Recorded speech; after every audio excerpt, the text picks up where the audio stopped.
Hi అండి అందరికీ welcome to Roja Manchikanti vlogs అండి.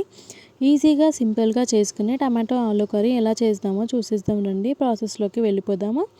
నేనైతే ఈ కర్రీ కుక్కర్లో చేస్తున్నాను. చిన్నదాంటి కుక్కర్ అయితే తీసుకున్నాను. దాంట్లో 3 to 4 టేబుల్ స్పూన్స్ ఆయిల్ అనేది యాడ్ చేశాను. 1/2 టేబుల్ స్పూన్ ఆవాలు, 1/2 టేబుల్ స్పూన్ జీలకర్ర, 2 రెబ్బల కరివేపాకు కూడా యాడ్ చేశాను. చిన్న సైజులో ఆనియన్ తీసుకున్నాను, సన్నగా కట్ చేసి అది కూడా వేశాను. 1/2 టేబుల్ స్పూన్ అల్లం వెల్లుల్లి పేస్ట్ కూడా వేశాను. ఈ విధంగా చేస్తే కర్రీ అనేది చాలా టేస్టీగా ఉంటుంది. మార్నింగ్ స్కూల్స్ వెళ్ళే వాళ్ళకి అయితే ఇంకా ఈజీగా ఉంటుంది. కర్రీ అనేది ఫాస్ట్గా అయిపోతుంది. 2 ఆలూస్ సన్నగా కట్ చేసి వేశాను. 2 టమాటోస్ కూడా సన్నగా కట్ చేసి వేసేసి ఈ విధంగా మిక్స్ చేసేసుకోవాలన్నమాట. దీంట్లో 1/2 టేబుల్ స్పూన్ పసుపు కూడా యాడ్ చేయాలి.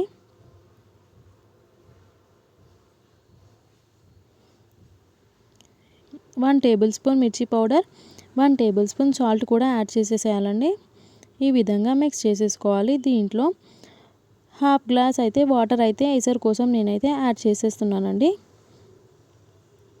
కుక్కర్ మూత పెట్టేసి ఒక 1 విజిల్ వచ్చే వరకు కర్రీ తీసేసుకోవాలండి. కర్రీ రెడీ అయిపోతుంది. లైక్ చేయండి, షేర్ చేయండి, సబ్స్క్రైబ్ చేయండి. Thank you all.